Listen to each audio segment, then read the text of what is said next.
నల్గొండ జిల్లా నాగార్జున సాగర్ లో బీఆర్ఎస్ ఆత్మీయ సమ్మేళనాలు ముగిశాయి. అన్ని మండలాల బీఆర్ఎస్ పార్టీ నాయకులకు, కార్యకర్తలకు బీఆర్ఎస్ పార్టీ అధ్యక్షులు కురకాల వెంకటేశ్వర్లు ధన్యవాదాలు తెలిపారు. ఆత్మీయ సమ్మేళనం సక్సెస్ చేసినందుకు అభినందనలు తెలిపారు.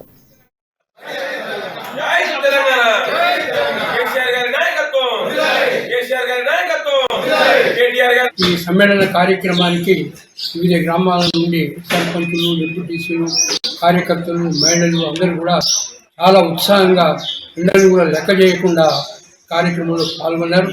తమ గ్రామాల్లో జరిగినటువంటి అభివృద్ధిని వారు ఎంత చక్కగా అభివృద్ధి చెందిన వివరణ కూడా ఇవ్వడం జరిగింది.